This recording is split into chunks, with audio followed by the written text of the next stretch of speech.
Hello, everyone. Welcome back to Build Your Own Large Language Model workshop. We're going to be in our second section right now called Reverse Engineering LLMs. And our goal for this section is to get a roadmap for how to build large language models we just don't know. So in our previous module, what we saw is running GPT-2 inside of a Colab notebook. And maybe the key insight here is that we could probably figure out from that in-memory model how to build structure our workshop today. So maybe we could do something to like reverse engineer that model and get a lot of the runtime components, at least the inference time components, from that model. So how would we do that? Here on the left, we've got an example. It says print model. So all we're going to do is call the print method on the model. And then there's a bunch of words that happen here. I think we should review those words very, very carefully and see maybe they give us a hint as to what we need for our workshop. So again, all we're doing here is reverse engineering the GPT-2 model to figure out what inference time components we need in order to build a GPT-2-Style Transformer, which seems pretty straightforward. Great, so let's just jump straight into code. And again, like we've seen Colab notebooks in the past, so I'm not going to necessarily run you through these again. We click connect, we click run all. Oh my gosh, great. I've already done that, so you don't have to wait with me. So the first thing we're going to do is we're going to load GPT-2 right here. And then I'm going to say, that we just have the model here. So like the whole thing is loaded. And then first thing I'm going to do is I'm going to try and print out the total number of parameters. What's a parameter? I don't even know right now. Maybe when we learn about perceptrons, we learn about parameters. But for now, let's think of it as a unit of size for a model. And GPT-2 small came out at about 124 million. Is 124 million a lot? It's more than a few million, and it's a lot less than a few billions. That's kind of the order of magnitude that we want to think about. But yes, it's very small based on modern standards. It's roughly the size of a small test. Great. So now we have the model in memory. Can I just call print model on it? Yes, I can. And then we see a bunch of words here. I am not going to explain what the words mean, but I'm going to highlight the words that we saw. And then we're going to explain them later on in future sections. So what are some words we're seeing here? We're seeing the word transformer. That's a real interesting word for those of us who know a little bit about large language models. Words like embedding. We see words like dropout and LayerNorm and linear here in the base. And we see a word here that's dropout again, and new Gelu activation. I say Gelu because I think it's funny. You think you're supposed to pronounce it Gelu or Gelu, something like that. I say Gelu because I think it's funny.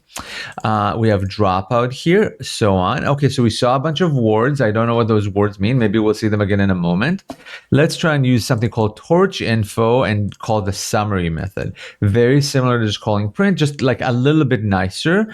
So what's obvious from this? We have very similar blocks to before, but now we see GPT-2 block repeats itself 12 times. That's really interesting. We learned that there's 12 layers or 12 GPT blocks within a transformer. We just learned something really interesting. Great. And that kind of gives us the math of how we got to the number of parameters we had earlier. And the difference between 124 million and 163 million is whether or not you count the embeddings, which we do. In this one example, we will count the embeddings. Okay, great. So now I know stuff. I've printed out some words. I've called print, I've called summary. Let's try and reverse engineer the modules we just saw. We're just going to print them out in pretty print here to make it easier to read. These are the words we saw earlier. It's conv1d and dropout, embedding, and attention. Oh, attention. And LayerNorm and linears and Gelu activation. Wow, it's all of that stuff we saw a moment ago. Just a nicer list. Let's throw that into a graph. This is just me trying to render the graph in a way that makes sense to me. The hierarchy starts kind of making sense to me now. So there's this thing called the model, and it's got a transformer inside. Inside of it, there's embeddings and dropouts and module list layers, and these layers repeat themselves 12 times. And inside of them, there's something called an attention. Inside of them, there's something called an MLP. What's an attention? What's an MLP? We don't know yet. Great. Inside of those, there's dropout, conv1d, Gelu activation, LayerNorm, so on and so forth. Great. So let's try and take those words we just saw a moment ago and try and attribute them to something that looks like a roadmap for us to reverse engineer and like learn concepts. So, okay, we learned the word transformer. So that's going to be section 18. We have to really build up to get there. We saw the word embedding. That's section 16. We saw dropout. That's a part of section 13. These are all sections we're going to be working on in our workshop. We saw LayerNorm. That's going to become part of normalization. We kind of intuitive on something called residuals. We need those as well. We saw normalization. We heard the word MLP. That's a fun word. We're going to spend a lot of our second module learning the basics of machine learning, building up to learning about MLPs and feed-forward networks. We saw Gelu activation. That's going to be almost our next section, not the next section, but the next section. So we're going to talk about a lot of activation functions. Okay, so is there something beyond this little tree that is now a lot more visual and it's got more colors? There's also something called functions. Those are invisible in the module tree. We don't need to know why or what the difference is. So there's a lot of functions being called as part of our model, but when we kind of pretty print them, what we get to is there's activation functions, initialization, really interesting. We also have normalization, and then we see something called softmax. So that's section 14. Okay, so really cool. We learned about, we have a lot more sections that we're going to have to cover than we would normally have to cover, right? Like, because now we have softmax and embeddings and all of that stuff. Let's try and throw that into a tree just so we can understand what the function tree looks like. Oh my God, an entire transformer is just a bunch of functions being called over and over and over again. Transformer, MLP, transformer, attention MLP, attention MLP, attention MLP, attention MLP, attention MLP. Oh my God, we're calling these 12 times. We're going to scroll to the bottom and then we get to the end of this. Okay, so what we did, we'll just learn a large language model is a bunch of functions. Really cool. So let's print out the architecture. This is an exercise for you. Go to Hugging Face. And choose a text generation model, and then maybe a small one so we could load it into a GPU, about let's say 6 billion, maybe 12 billion model, maybe no more than 32 billion. We're going to have some problems to load them. So let's say I go here and I try and choose one of these models. 1 second, I'm going to scroll back down. And then ideally for us, we probably want to run these in PyTorch as well. And there's a couple of models here. Let's say I want to load up TinyLlama. That's just the name of a smaller llama style model, 1.1 billion parameters, so about 5 times bigger than 10 times bigger than the model we're working on right now, GPT-2 small. And then I'm going to just give it the name, and I'm going to just load it like we saw a second ago. I'm going to go print, and I'm going to click summary. And then now we get to see a totally different model than GPT-2. This is Llama model. Wow, what does it have? It has attention layers like we saw a moment ago, and it has embedding layers, and it has linear layers, and it still has an MLP, and it still has an attention layer. Really cool. Has a RMSNorm. What's an RMSNorm? I don't know. A rotary embedding, positional embedding. That's going to be real important when we get to section 14, I think, 15.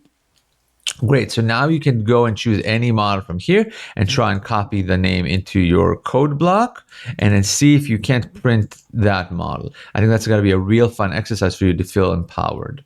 Great. So we did that. That's the code for this. And then we reverse engineered our roadmap for the day. So we have activation functions and transformers and dropout, which is regularization, and residuals and attention and normalization. And now we get kind of getting very close to having a roadmap for the day. But a lot of these are part of the architecture of large language models, but they're not the foundational buildings to how to train a large language model. So for that, we need a couple more things. And before we get to that, I actually want to talk a little bit about ablation tests. Here you got to see a GIF from the Voyager TV show from Star Trek, and you could see the ablative armor on Voyager. Why is that cool? Because I thought so. But ablation armor gives the starship protection, and in a similar way, ablation tests give machine learning engineers protection. Not clear. What does the word ablation mean? It means to take away, and that kind of gets into why do we use any of these components? So you just saw a bunch of components, and you're like, is that the only way to build a model? Why do we use those models? And the answer is, and I love this quote from CS336, machine learning is an empirical field. That means we use the components that work. The components we use are the components we use because they outperform the components we chose to not use. So the reverse engineering that we just did for GPT-2 is actually super meaningful because it told us these are the components that worked back when 2019 was happening when they wrote that paper. So really cool. We just learned about ablation test, and ablation test is just means taking something away, comparing how the system works. If it works better with it than without it, it won the ablation test. Great. So a couple more quotes while I'm quoting people here, and I love quoting people. Chris Ola in 2020 said, LLMs are grown, not built. LLMs are grown, not built. We are going to build up the architecture, but the large language model learns the language itself. We don't have like language specific things for the most part happening here. We're not going to teach about subjects and verbs and all of the fun linguistic concepts. We're just going to show it the English language, and it's going to pick up all of that by itself. So Karpathy has this really other great quote that he says, which large language models is kind of like summoning ghosts. We show it the entire English language, and its foggy recollection of it is what it learns. So I really also love that metaphor, and I think it's important to keep those two metaphors in mind. Where in my third metaphor, that I'm going to include myself in this very august set of quotes, I probably shouldn't, is something like, farmers build the farm, but the tomatoes do the growing, right? You could set up trussels, but the tomatoes actually climb on top of the trussels and make the tomatoes grow. Really important. We're not doing the growing. We're letting the LLMs do the growing, like Chris Ola says. Okay, great. So now we talked about ablation tests. So now here's our full roadmap. We mentioned here are all the components under the architecture that we mentioned earlier. We also have MLP and feed-forward networks. We have activation functions, and we have a bunch of concepts that we're going to need to learn to just train a model. So this is roughly our roadmap that we reverse engineered partially from GPT-2. And the stuff we didn't reverse engineer is stuff we just need in order to build a machine learning model or a large language model. Okay, so now we have this full roadmap. There's a lot of words you don't know here. We're in section 2 right now, by the way, reverse engineering LLMs. I want to show you this because I think it is going to help make a lot of things land. Every single section really has roughly a line of code, a few lines of code, a paragraph of code worth of deliverables. And that is roughly it, right? So in section 1, we saw model.generate, and we now know how to use an autoregressive loop on a model. We know that we can reverse engineer large language models by calling print and summary on them. All of that stuff's super cool. Every one of the next sections can really be summarized in like a line of code. We're going to spend like 20 minutes per section or more. I don't know how long this recorded version versus the in-person version is going to be, but it's about 20 to 30 minutes per section. Every one of those could be summarized in one line of code. If you just want the lines of code, here you go. They're in front of you. You have the script from code-0. Go just in AgileAI/code0. You could just have these lines of code. Our goal for the day is to learn what these lines of codes mean, so we have an intuitive grasp on them as we're building large language models. A lot of our sections are going to have external demos in them. For example, and I'll learn more about section. This is one of my favorite ones. I forget his name. I think it's Sean. I'm so sorry, I forgot his name. But it has this 3D really great model here that has all of the components we saw, but in fun linear algebra form. Why linear algebra?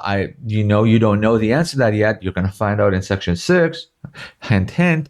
But for now, you could just see all of these embeddings and the LayerNorm and the MLPs and the softmax. What's a softmax? I don't know. And you can actually just run these, which I think is really, really cool. I think there's a skip button that I could click and then it runs. It's really fun. You could see attention going through all of the various layers. We can even take a set from our tiny sample model here, Nano GPT, 80,000 parameters, to GPT-2 small, 124 million parameters we saw earlier, and we can deep dive into each of them. Oh my goodness, I could really deep dive into this and see this MLP block. How cool is that? Okay, great. So now we have this demo, and I really recommend you spend some time here. But you could also use it to run through and see all the calculations happen in real time, which I really think is a useful thing to do. There's also all of the list of models here. There's Nano GPT, GPT-2, GPT-2 extra large. You can see it's much larger. And GPT-3, you could try and call print and summary on those. That'll be a fun exercise for you as well once you've looked at the demos. Great. So our next section is going to be about perceptrons. What are perceptrons? Perceptrons are the basic unit of work within a deep neural network, or any neural network, really. So I hope to see you back. We're going to build up from perceptrons to activation functions to GPU performance, back to MLPs, which we saw as a real component we need to build large language models. Then we're going to go into loss functions and backpropagations, which is how we train machine learning models. That's going to be a big section, a big module that we're going to be working on today. Thank you so much. I hope to see you in the next section.